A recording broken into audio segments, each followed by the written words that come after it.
Hey guys, so I'm back and it's long time no see, but I'm ready to start recording again. I was having trouble recording, like I would record a video, but I just wasn't passionate about what I was talking about. And last night I was up really late and I just decided this is a video that I know that I really want to do. As you know from the title, it's going to be about coping with anxiety. You may be asking, like, who am I to give you advice?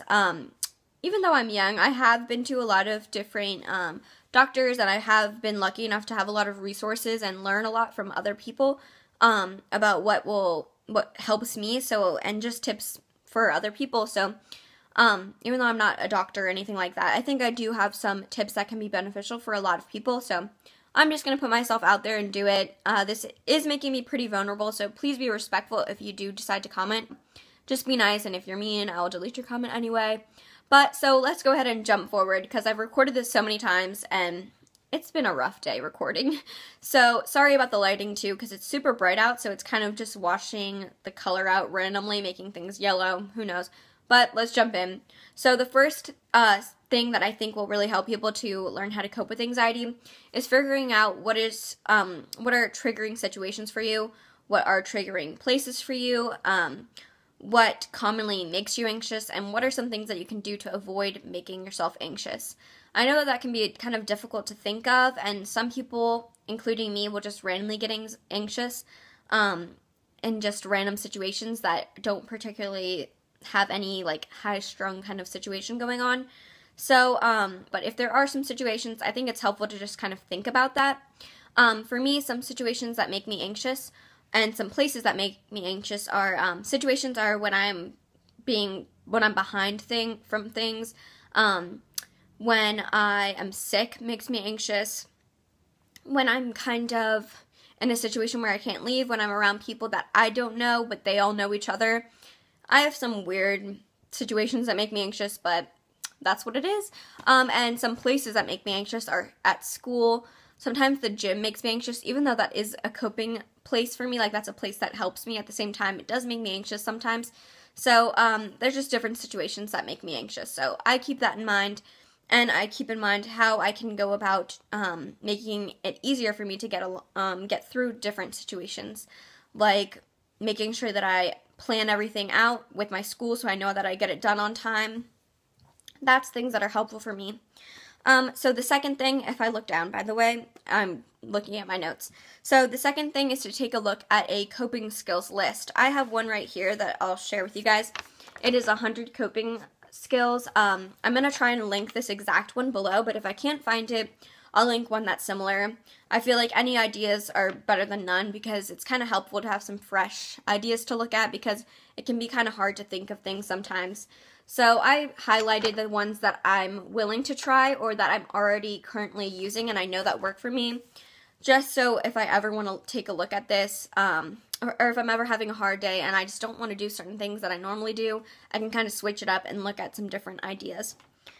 Also, your personality is always changing, I feel like. Well, when you're like a teenager and maybe when you're older too. So certain things that used to work for you might not work for you in that moment.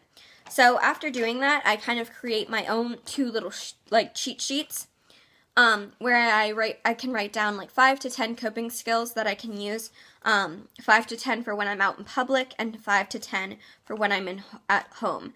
I have 6 on this one and 5 on the other one, just because there's a lot more things that you can do at home than you can do in public. So it's kind of helpful to have 2 separate ones. And you can always keep this in your purse or your backpack or your binder, anything like that.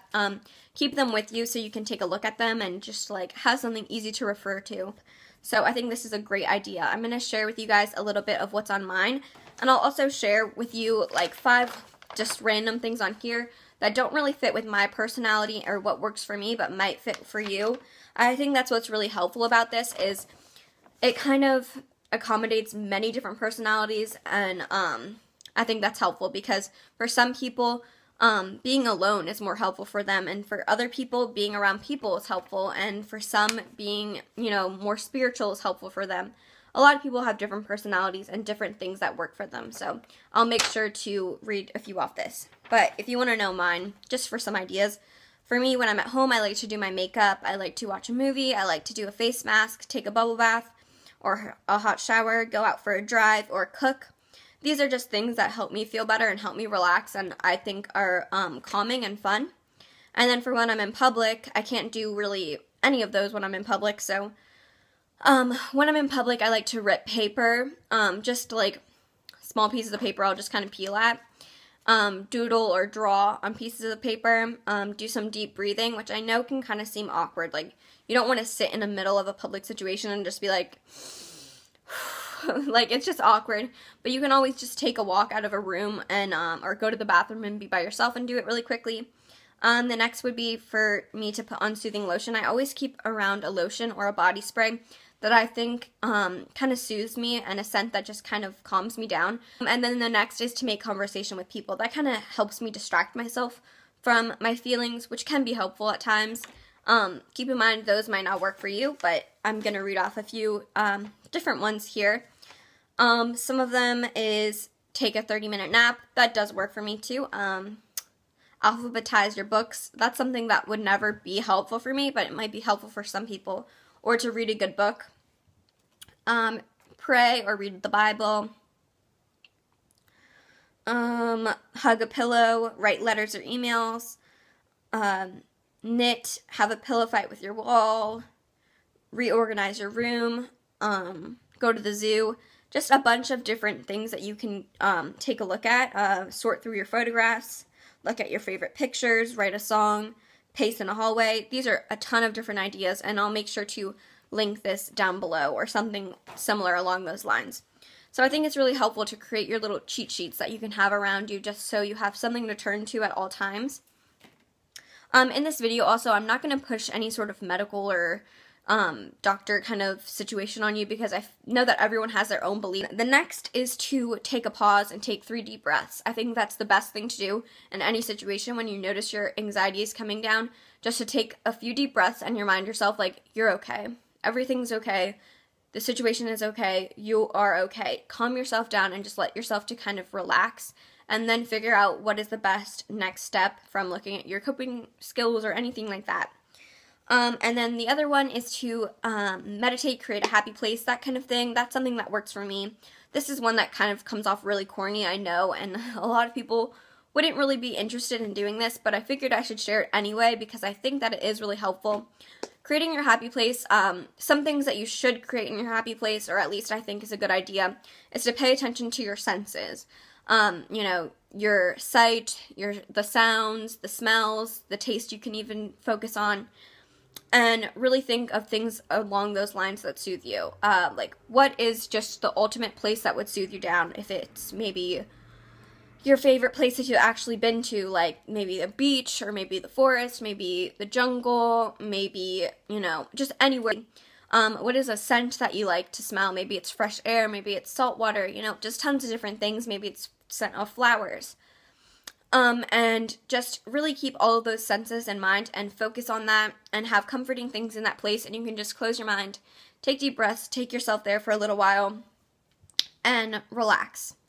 And also having your worry box, that's something that I learned, I think that's really helpful, is a lot of times I will be worrying about things that just really don't matter, like things that I don't have to worry about for a good 2-3 years I'll start worrying about, or things I don't have to worry about for a week.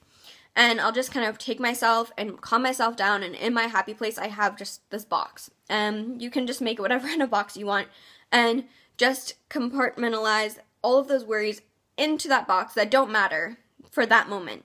Put them in the box. They're not going to disappear or, you know, run away from you. You're still acknowledging that you're going to have to deal with them, but you're just taking it out of your mind for right now. I think doing that and visualizing that is helpful. Some people have trouble visualizing that kind of stuff, so it might not be helpful for you, but I figured I would throw that out there anyways. And another thing is just meditation in general. Meditating has helped me so much with my anxiety and my depression and just my mental health in general, so I think that's a good thing to keep in mind. I'm going to link down a video that talks about how to get started meditating, because I know that's something that can be kind of difficult. I've been doing it for a couple of years now, and it really helps me. I do it every single night before bed. I do it when I'm having trouble and it's something that you can always have with you. You can always have yourself and your mind with you. And there's different meditating musics that you can listen to too. I'll link my favorite one down below as well because I have a couple that are my favorites. So I'll link 1 or 2 down below too so you can have a few ideas. The next, sorry I'm talking so fast. I'm like forgetting to even breathe. But the next would be to kind of create your support group. I know that can be kind of difficult because some people just don't have people in their lives that support them. I'm lucky enough to have a really great support group. But try and make maybe a list of people that you really connect with deeply and that you trust and that you know you can run to and talk to them about situations that are going on in your life. And if you don't have anyone like that, I'll put my email down below so you can email me whenever you're having a hard time, and I'll try and answer as fast as possible. I have a ton of junk mail, so maybe I'll make a new email that is just specifically for this kind of stuff. But I'll link it down below so you can email me about anything. Comment down below if you have any questions for me. Thank you guys so much for watching, and please subscribe. I'll probably do some more videos about this kind of stuff because I think that it's really helpful. And there really aren't enough videos about this kind of stuff on YouTube, I feel like. I don't know.